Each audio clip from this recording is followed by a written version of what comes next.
What would you do if a woman looked at your worn clothes and told you that people like you were not welcome inside her bank? And what would happen to her the day she looked up and saw that same poor man standing on the stage, wearing the title of the man who signed her salary? Today's story will show you how one cup of pride can pour a whole life away in a single afternoon. Stay with us as this emotional story unfolds.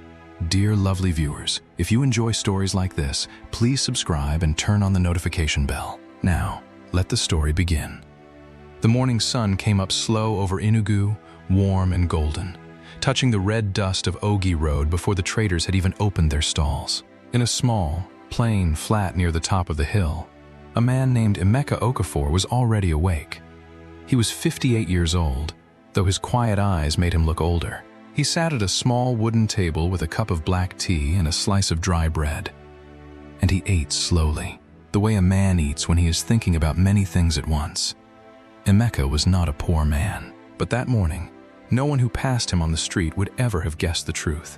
He wore a faded gray shirt with a small tear near the collar, trousers that had gone soft and pale from too many washes, and old brown sandals that had walked many roads. His hair was cut short and gray at the sides.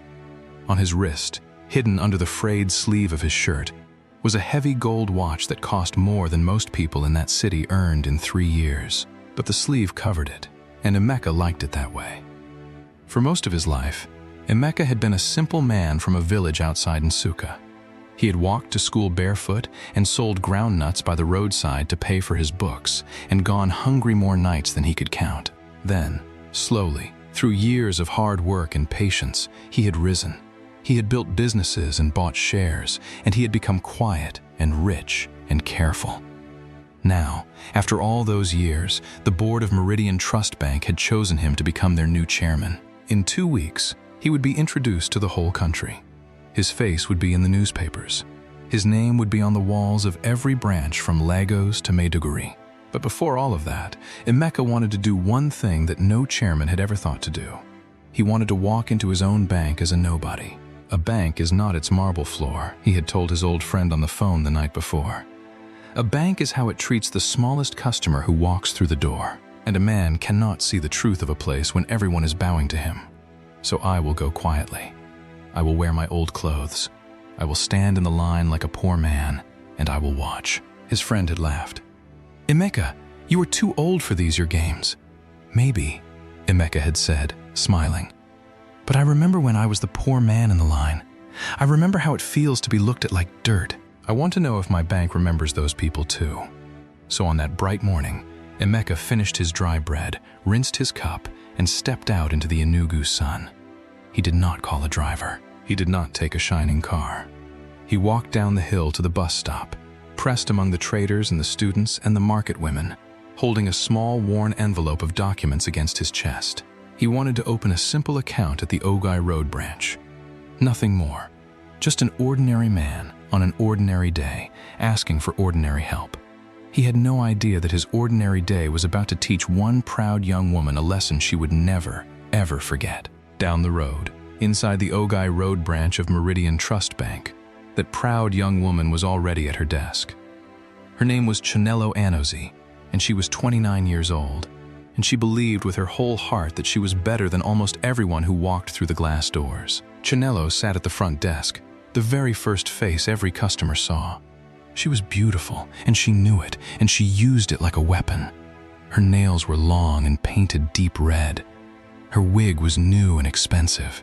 On her desk sat a cold bottle of soft drink, sweating in the morning heat, and a small mirror she looked into more often than she looked at any customer. Chinelo had a plan for her life. And the plan had no room for small people. She wanted the deputy supervisor position that was opening at the end of the month. She wanted a bigger salary, a bigger title, and a chair further away from the noise and sweat of ordinary customers. And she believed she deserved it more than anyone.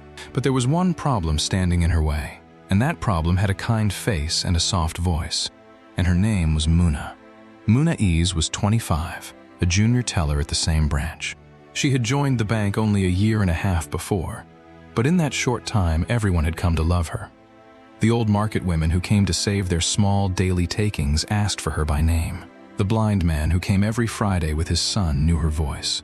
Muna never rushed anyone. She counted slowly for those who could not read numbers. She smiled at the tired and the frightened. She stayed behind after closing to help a confused customer who had filled his form wrong. And because of all of this, the branch manager, Mr. Okonkwo, had quietly told the head office that when the deputy supervisor seat opened, Muna Ease was the one he would recommend. Chinelo had heard about this, and it had turned her stomach to acid. That small girl? She had hissed to her friend in the staff room. That village girl with her cheap shoes and her one dress? Over me? I have been here 4 years. I have the certificate.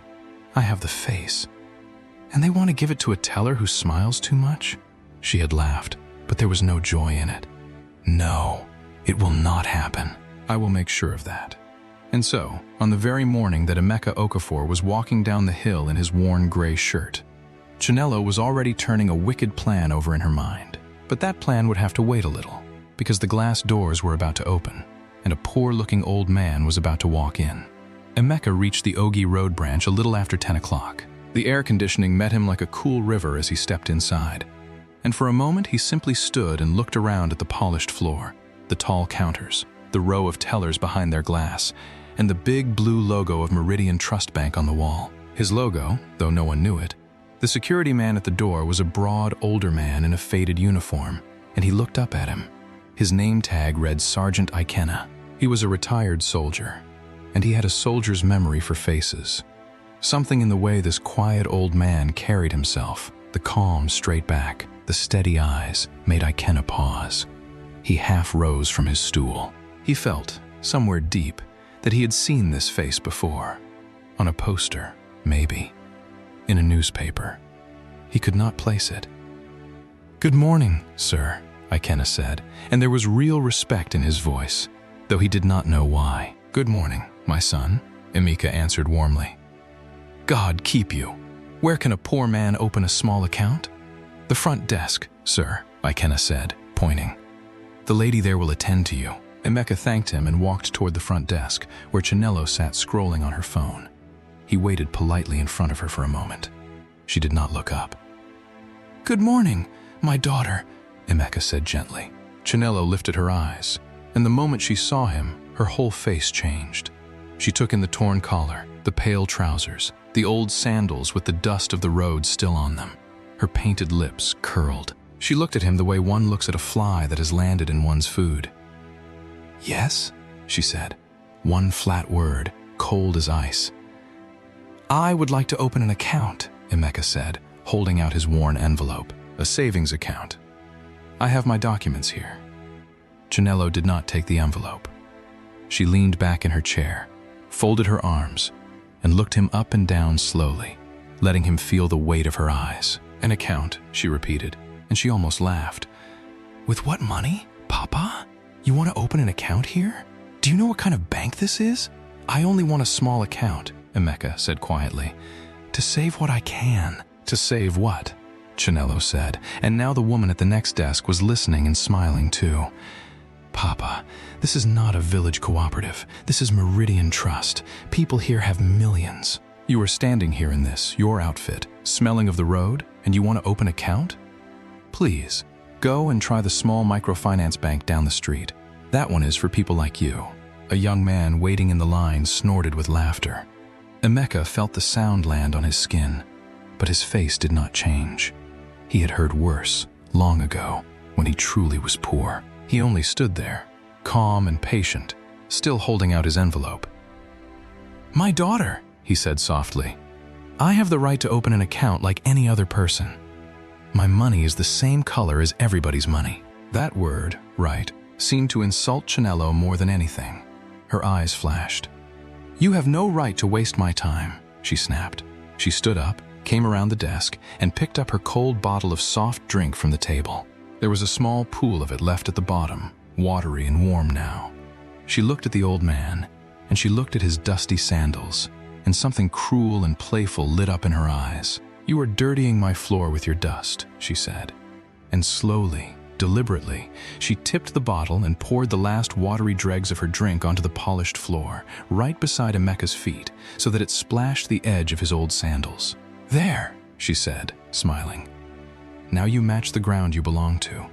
Go and open your account in the gutter, Papa. This place is not for you." The small crowd of customers laughed. Not everyone, but enough. Enough for the sound to fill the cool marble hall and bounce off the walls. Chinello stood there with the empty bottle in her hand, proud and shining, feeding on the laughter like it was food. Emeka looked down at the small puddle by his feet, at the drops darkening the dust on his sandals.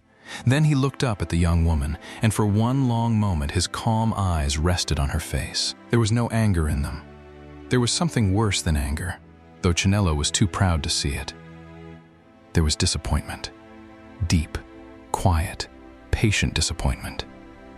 "May God forgive you, my daughter," Emeka said softly, "and may you never stand where I am standing now." Chinello rolled her eyes. "Security!" she called out sweetly. "Please, come and remove this man. He is disturbing my customers." But before Sergeant Ikenna could even move from the door, another voice cut across the hall. A soft voice, but firm. "Chinello, stop it." It was Muna. She had left her teller window, lifted the little counter flap, and was hurrying across the floor with a face full of shame and worry.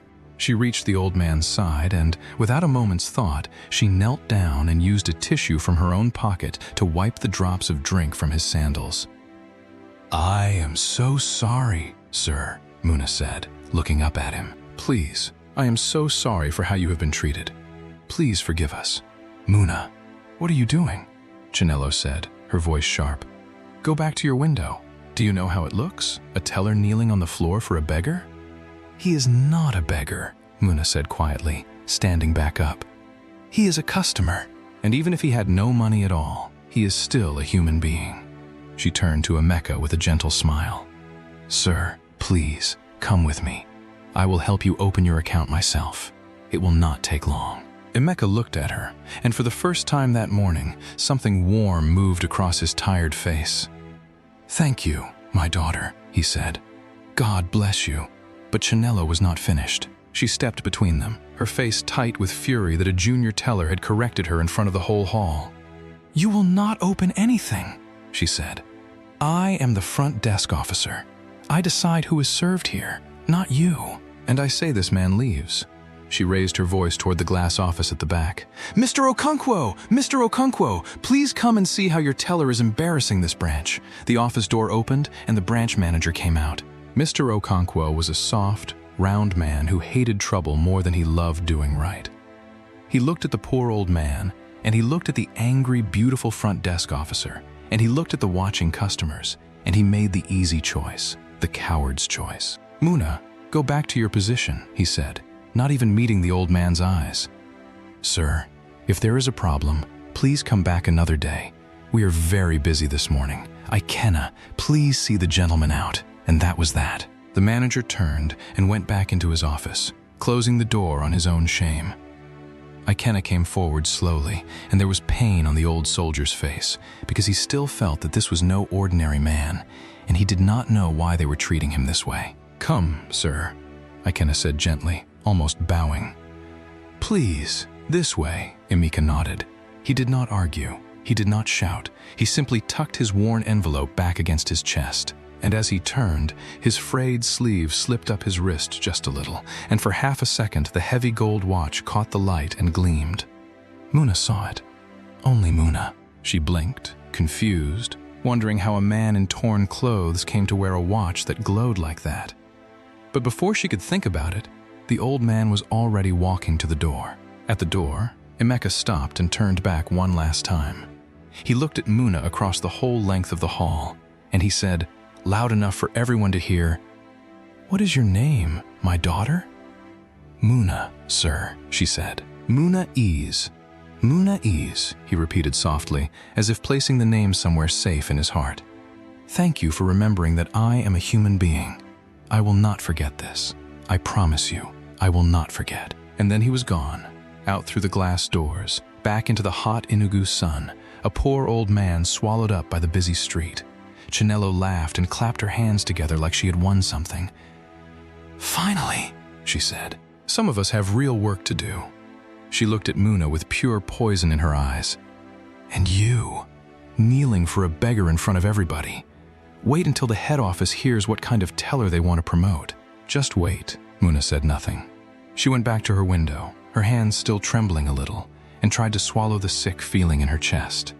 She did not know it yet, but Chinello's words were not an empty threat. That very afternoon, the proud front desk officer would sit down at her computer and begin to build a lie that could destroy an innocent girl's whole future. The days that followed were ordinary days, the kind that pass one after another without anyone knowing that something is being decided beneath the surface. Every morning, Muna arrived early. She wiped down her window before the others came. She greeted the security men by name, and she always brought a small nylon bag of roasted groundnuts to share with Ikenna at his post by the door, because she said a man who stands all day must have something to chew. Every morning, the old market women lined up at her window, and she counted their crumpled Nara notes slowly and kindly, and she never once made them feel small. One rainy Tuesday, an old woman named Mama Ngozi came in, soaked and crying, because she had lost the little savings book that held her grandson's school fees. The other tellers would have sent her away. Muna sat with her for almost an hour, searching the records by hand, until she found every Nara the old woman had saved. Mama Ngozi held Muna's face in her wet hands and blessed her over and over.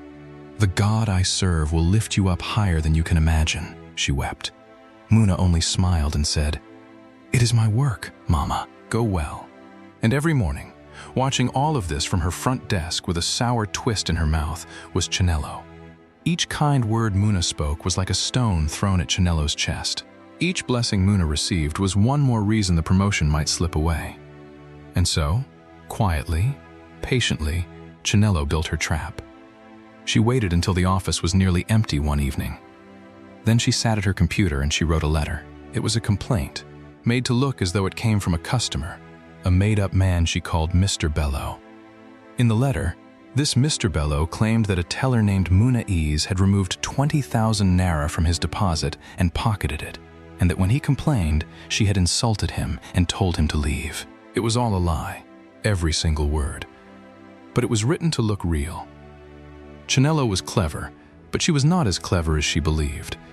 She created a new email address to send the fake complaint, a fresh account with the name Bello in it. But she was in a hurry, and she was proud, and she made one small mistake that proud people always make. She built that new email account while still logged into her own bank profile on her own office computer, tied to her own staff login. And when she forwarded the complaint up to the head office human resources desk, she added a short note of her own beneath it, from her real work email, saying, "As the front desk officer, I felt I had to escalate this serious matter. It is not the first complaint against this teller." It was not the first complaint, because there had never been any complaint at all. Chinello had invented them. She smiled as she pressed send. In her mind, she had already won. The head office would see a customer accusing Muna of theft. They would suspend the girl. The promotion would be taken from her and handed to the only other senior candidate at the branch, Chinello herself. It was perfect. She had no idea that in a quiet office in Lagos, a very old man in expensive clothes would soon read her name on a screen and remember a puddle of soft drink on a marble floor. Because the poor man had not disappeared, no matter what Chinello believed. In the days after his visit, a strange thing had been happening at the Ogi Road branch, and only Sergeant Ikenna noticed it. He could not stop thinking about the old man in the torn gray shirt. Something about that face haunted him. Then one afternoon, sweeping out the small guard room, he found an old business magazine that a customer had left behind weeks before. He sat down to rest, flipping the pages, and suddenly his heart stopped. There, on a full page, was a photograph.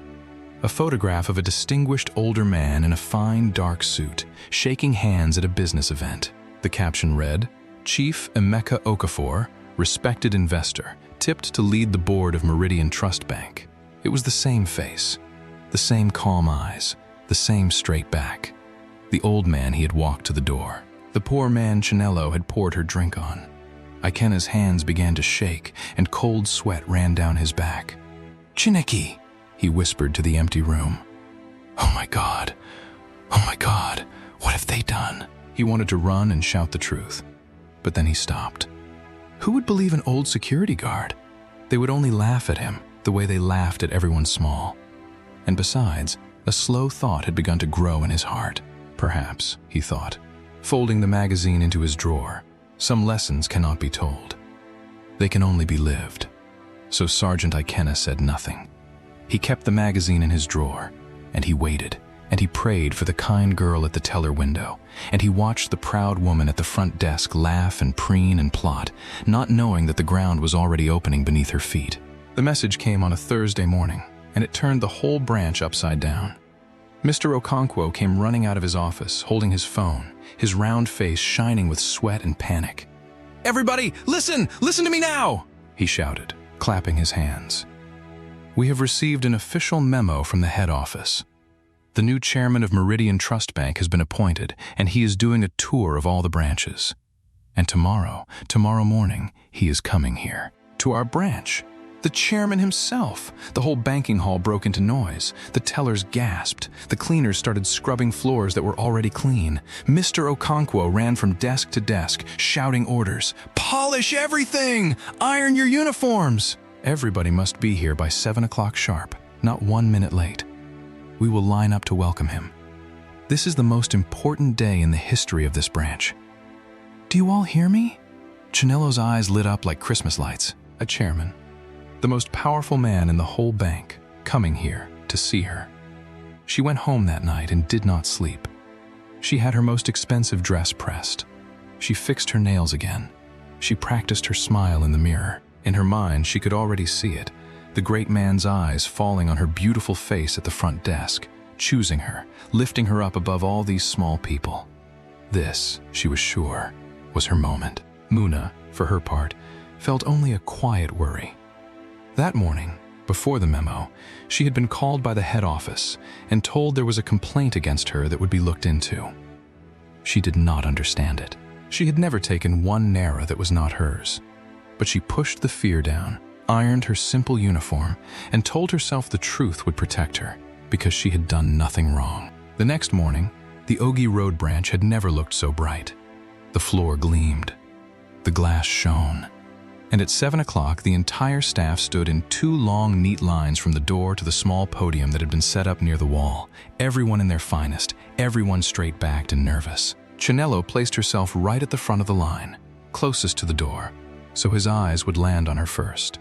Muna stood further back, small and quiet among the tellers. Sergeant Ikenna stood at his post by the door, and there was a strange calm on the old soldier's face. At 8:30, the cars arrived. A line of shining black SUVs rolled up outside and stopped. Doors opened. Serious men in dark suits stepped out, security men, board members, an assistant carrying files. The staff inside held their breath. Chinello lifted her chin and arranged her most beautiful smile. Then the last door of the middle car opened, and the chairman stepped out. He was a distinguished older man in a magnificent dark navy suit with a silk tie and gleaming black shoes, and a heavy gold watch on his wrist that no longer needed to hide under any sleeve. He walked with a calm, straight back and quiet, patient eyes, and he came through the glass doors like a king coming home. For 1 second, nobody breathed. Then the whispers began to run down the line like fire through dry grass. That is him. That is the chairman. He looks so kind. Look at his face. And then, from somewhere near the middle of the line, a small, strangled sound. It came from Muna, because Muna had seen his face, and she knew it. She would know that face anywhere. It was the poor old man, the one in the torn gray shirt, the one whose dusty sandals she had knelt to wipe. The whole world seemed to tilt around her. But it was Chinello, standing proud and beautiful at the very front of the line, who had the furthest to fall. The chairman walked slowly down between the 2 lines, nodding gently, shaking a hand here and there. And then he reached the front. He reached her. Chinello lifted her practiced smile to greet the great man, ready to be chosen. And she looked into his face, and she recognized him. The smile froze on her lips. The blood drained from her cheeks until her expensive makeup stood out like paint on a dead wall. Her eyes went wide, wider, and her mouth opened, but no sound came out. It was him, the beggar, the poor man in the torn shirt, the dust on the sandals, the drink she had poured. Every cruel word she had spoken came rushing back into her ears all at once, roaring like water. "You," she breathed. It is you." Emeka Okafor stopped in front of her. He looked at her with those same calm, patient eyes she had scorned, and he said, softly, so that everyone could hear, "Good morning, my daughter. Do you remember me?" Chanelo's knees buckled, her eyes rolled up, and with a soft cry, the proud front desk officer of the Ogai Road branch fainted dead away and crumpled to the polished marble floor, right at the feet of the poor man she had told to go and belong to the ground. There was chaos for a moment. 2 tellers rushed to lift her. Someone brought water and fanned her face. Mr. Okonkwo hovered and wrung his hands, not understanding what had happened, only knowing that something had gone terribly wrong on the most important day of his career. Emeka watched quietly as they carried Chanelo to a chair. He did not gloat. He did not smile. He simply waited until she began to stir, until her eyes fluttered open and found his face again and filled with terror. Then he turned and walked calmly to the small podium. "Please," he said gently to the room. "Everyone, be calm. Let us continue. I am not here to frighten anyone. I am here to see the truth of this branch." The staff arranged themselves again, trembling now, each one turning over in their mind every rude thing they had ever done to a customer, wondering if this quiet man had been watching. Chanelo sat in her chair, shaking, unable to lift her eyes from the floor. Emeka stood at the podium and spoke to them about what a bank should be. "A bank," he said, "is not marble and glass. A bank is trust. And trust is built by how we treat the smallest person who walks through our doors. I have visited this branch before. Some of you did not know me. That is good, because it let me see who you truly are when you think no one important is watching." Some of the staff began to cry quietly. Chanelo's shoulders shook. But then, at that very moment, the man from the head office Human Resources Department stepped forward. He was a thin, serious man named Mr. Adiemi, and he had come with the chairman's team carrying a folder of matters that needed the chairman's attention at this branch. He did not know the story of the drink and the dust. He only knew his files, and he thought this was the perfect moment to raise a serious issue in front of the boss. "Sir," Mr. Adiemi said, clearing his throat, "since you speak of trust, there is a matter at this very branch that touches on it. We have received a formal complaint.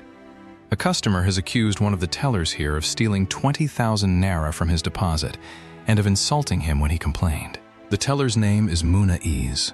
The whole room turned, and there, in the middle of the line, Muna stood frozen, her face going pale, her hands flying to her mouth. "What?" she whispered. No, that is not true. I have never taken anything. I have never."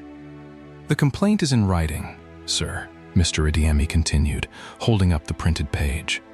"It has been escalated by a senior member of staff at this branch as a serious and repeated matter. Head office policy is that the teller should be suspended immediately while it is investigated." A murmur ran through the hall. And now, cruelly, some of the same eyes that had loved Muna turned to her with doubt. 20,000 naira, a written complaint, escalated by a senior officer. It sounded so official. It sounded so real. And for one terrible moment, even Emeka's calm face grew troubled. He looked at the girl who had knelt to wipe his sandals, and a small, cold voice whispered in his heart, "What if you were wrong? What if her kindness to one poor old man was only a show?" He had been fooled before, long ago, and the memory of it made him cautious. He looked at the neat, formal complaint in Mr. Adiemi's hand, and doubt touched him like a cold finger. "Sir," Chanelo said suddenly, finding her voice, seeing one last desperate chance to save herself. She rose from her chair, still shaking, but grasping at the lie like a drowning woman grasps a rope. "It is true, sir. I am the front desk officer. I am the senior staff who escalated it. I did not want to, but my conscience would not let me hide it. That girl is not what she seems. She smiles, yes, but I have watched her. The customer was so angry. I only did my duty." She thought, in that mad moment, that if she could destroy Muna now, in front of the chairman, she could turn herself from the villain into the honest officer who exposed a thief. She thought she could climb out of her grave by pushing another girl into it. Muna began to cry. "Sir, I swear before God, I have never stolen 1 naira. I do not even know any customer called Bello. Sir, please, Please believe me. I only ever tried to help people. You saw me. You saw who I am." The hall was silent. 2 stories stood before the chairman. A written complaint escalated by a senior officer, and a weeping girl with nothing but her word. On paper, the girl was already condemned. It was, for Muna, the lowest moment of her life, standing accused of theft before the entire branch, watching even the kind old man she trusted hesitate. But Emeka Okafor had not become who he was by trusting paper over people. He raised his hand for silence, and he looked at Mr. Adiemi, and then at Chinelo, and then at the crying girl. And very quietly, he said, "Before anyone is suspended, we will find out the truth. Not the truth on paper, the real truth. And we will find it today, in this hall, in front of all of you." He turned to his assistant. "Call the head office technology team and bring me the branch transaction records. Every deposit made at Muna Azi's window in the last 2 months. And I want the origin of that complaint email checked. Every complaint email has a trail. Let us follow it." Mr. Adiemi shifted uncomfortably. Chinelo's face, which had been pale, now went a strange gray color. She had not thought of this. She had been so sure that no one would ever look closely, that a poor girl's word would simply be crushed under an official-looking letter. But this chairman did not want the letter. He wanted the trail. They set up a laptop on the front desk, and the young IT officer from the chairman's team, a sharp-eyed young man named Uche, connected to the bank's system. The whole hall gathered around in a tense, silent circle. Emeka stood over the screen with his arms folded. "First," Emeka said, "the money. This Mr. Bello says a teller stole 20,000 naira from his deposit, so show me. Show me any deposit by any customer named Bello at this branch. At Muna's window, on any day," Uche typed. He searched again, widening the dates. Then he looked up. "Sir," he said, "there is no record of any customer named Bello depositing money at this branch at all. Not at Muna Azi's window. Not at any window. There is no such transaction anywhere in the system." A gasp went round the hall. Muna pressed her hands to her mouth. "So there is no missing money," Emeka said calmly, "because there was never any deposit. Good. Now, the complaint itself. Where did this email come from?" Uche opened the complaint email and began to trace it. He read the header. He copied the address. He cross-checked it against the bank's staff login system, and slowly, as he worked, his eyebrows rose higher and higher. "Sir," Uche said, and his voice was very careful now. "This complaint was sent from an email account with the name Bello in it. But that email account was created only 8 days ago, and it was created on a computer inside this branch's own network, from the front desk terminal." He looked up, and the front desk terminal was logged in at that time under one staff profile. He turned the screen slightly. The profile of Chinelo Anozi. The hall erupted. Every head turned to Chinelo. She stood frozen, her mouth opening and closing, no words coming out. That is a mistake," she stammered. "Anyone could have used my computer. Anyone could have." The account was created at 7 minutes past 6 in the evening. Uche continued steadily, reading from the screen. The branch was closed. The building sign-out sheet shows only 2 people remained in the building at that time, the cleaner and the front desk officer, Chinelo Anozi. And 2 minutes later, from your real work email, Miss Anozi, this same complaint was forwarded to head office with your personal note attached, saying it was not the first complaint against the teller. "But sir," Uche looked at the chairman, "there is no earlier complaint against Muna Aziz anywhere in the records. Not one. In her entire time at this bank, she has never had a single complaint. She has 41 written commendations from customers, and 0 complaints. Until this one, which was written on Chinelo Anozi's own computer." The silence in the hall was total. Then Chinelo broke. "She was going to take my promotion," she screamed suddenly, tears cutting through her makeup, all her pride collapsing at once.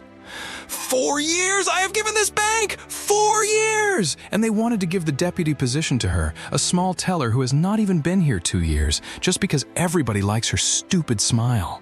It was not fair. It was mine. The promotion was supposed to be mine. She was shaking, sobbing, her beautiful dress crumpled, her wig sliding, and the whole branch stared at her in horror. There it was, the confession. torn out of her by her own fury. She had built the whole lie to destroy an innocent girl and steal what was not hers. Then, from the doorway, an old voice spoke. It was Sergeant Ikena. He walked forward slowly, and in his hand he held the old business magazine from his drawer. "Sir," he said to the chairman, his voice thick with feeling, "I recognized you the day you came in your old clothes. I found your picture in this magazine, but I said nothing, because I felt some things must be seen and not told." He turned to face the room, and his old soldier's voice rang out. "But now, let it be told." I stood at that door, and I watched this same woman, Chinelo Anozi, look at this great man in his poor clothes and call him a beggar. I watched her pour her drink on the floor by his feet to shame him, and I watched that girl there, Muna, leave her window and kneel on the ground to wipe his sandals and beg his forgiveness when she thought he was nothing but a poor old man with no money at all. That is the truth of who these two women are. Not on paper, in the flesh. I saw it with my own two eyes. Emeka Okafor closed his eyes for a moment, and when he opened them, they were wet. He turned to Muna, and the last shadow of doubt was gone from his face, replaced by deep shame at himself for having wavered, even for a moment. "Muna A's," he said, and his voice trembled. "Come here, my daughter." Muna walked forward slowly, wiping her eyes, and stood before the chairman of the whole bank. He looked at her for a long moment. "I owe you an apology," Emeka said, and a fresh gasp went round the hall, because who had ever heard a chairman apologize to a junior teller? When they read that complaint, for one moment, one small moment, I let doubt into my heart. I looked at a piece of paper and I almost let it speak louder than what my own eyes had already shown me about you. I am ashamed of that. I should have trusted what I saw from the very beginning. Forgive an old man for his moment of doubt. "Sir," Muna whispered, crying openly now, "there is nothing to forgive. You saved me. You found the truth when everyone else was ready to believe the worst of me." "I did not save you," Emeka said gently. "The truth saved you, and your own good character saved you, because you left 41 blessings behind you and not one single wound.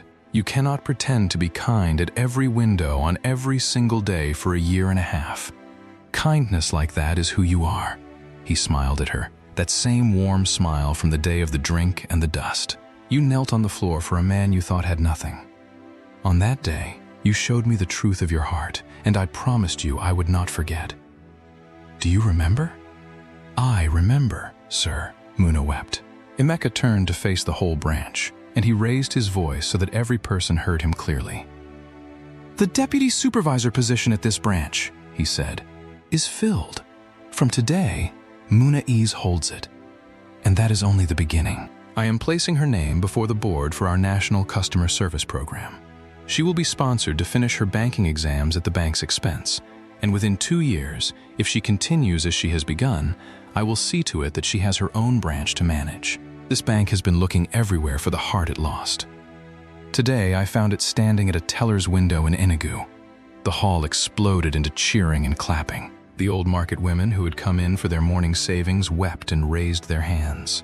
Mama Ngozi, who happened to be in the line that very morning, shouted out, I told you the God I serve would lift you higher than you can imagine." Muna covered her face and sobbed with joy, and the tellers she worked with rushed to embrace her. Then, slowly, the hall grew quiet again, because there was still one person sitting apart. Chinelo. She sat crumpled in her chair, her face in her hands, waiting to be arrested, waiting to be dragged out in shame, waiting for the worst. Emeka walked over and stood before her. She flinched, unable to look at him. "Chinelo Anozi," he said quietly. The whole hall held its breath. "You did 3 wrong things," Emeka said. "You judged a man by his clothes, and mocked him, and poured your drink on the ground by his feet. That wounded my pride. But I am an old man, and my pride recovered. That I could forgive.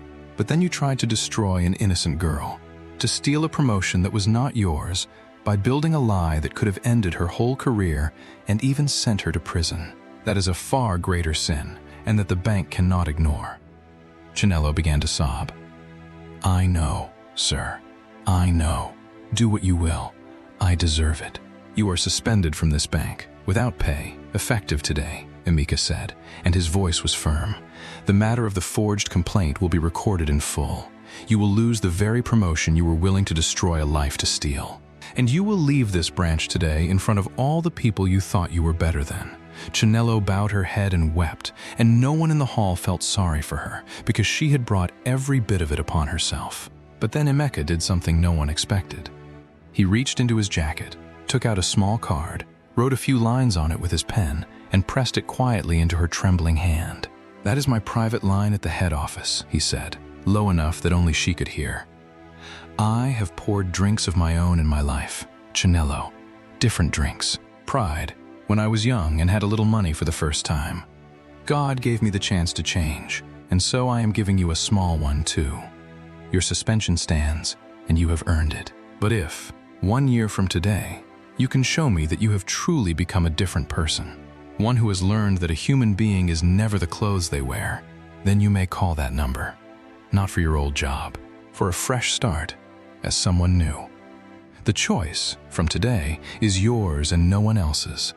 Chinelo stared at the little card in her hand, then up at the man she had humiliated, and she broke down completely, crying not the tears of a caught liar now, but the tears of a proud heart finally cracking open. "Why?" she whispered. "Why would you give me anything at all?" "Because someone once did it for me," Emeka said. "Now go, my daughter, and carry that card like a mirror." She gathered her things with shaking hands, and she walked out through the glass doors past the 2 lines of staff, her head bowed, past Sergeant Ikenna at the door, out into the same hot Enugu sun that had swallowed the poor old man weeks before. Only now it was she who was swallowed, and she who had everything to learn. In the weeks that followed, the Ogai Road branch became famous. Muna ran her new position exactly as she had run her window, with slow patience and endless kindness. Mr. Okonkwo, shaken by his own cowardice, quietly retired and recommended Muna to one day take his place. And Sergeant Ikenna was given a commendation and a raise by the chairman himself, who called him the one honest witness in a hall full of frightened people. And far away, in a small rented room across the city, a young woman named Chinelo sat alone in the evenings and looked at a small white card on her table, the way a person looks at a door they are not yet ready to open. She had lost her title, her salary, and her pride. But in the ruin of all of it, she had been handed one strange, undeserved thing that she had never once given anyone else in her life: a second chance. And slowly, night by night, she began to wonder what kind of person she would have to become to be worthy of it. Dear friends, my wonderful viewers, thank you for staying with this story until the very end. Chinelo looked at a man's torn shirt and his dusty sandals, and she decided that she knew everything about him. She was so sure that clothes could tell her a person's whole worth. But clothes hide the watch under the sleeve. Clothes hide the chairman inside the poor man. And clothes will never, ever show you the size of a person's heart. Muna did not kneel on that floor because the man was rich. She did not even know he had a single naira. She knelt because she saw a human being. And that, in the end, is the only thing that lifted her up while pride pulled Chinelo down. So remember this always. Never measure a person by their clothes. The one you look down on today may be the very one who holds your tomorrow in his hands. And even if they hold nothing at all, they are still worthy of your kindness, simply because they are human. Now let me ask you the question that matters. Emeka suspended Chinelo, but he still gave her a card and a second chance. Do you think he gave her too much mercy? Or do you think it was just enough? Tell me honestly in the comments below. I truly want to read what you think. If this story touched your heart, please do not go without helping this channel grow. Tap the like button, share this story with someone you love, and leave your thoughts in the comments. If you are new here, please subscribe and turn on the notification bell so you never miss another story like this one. Thank you so much for watching. God bless you and your family, and I will see you in the next story.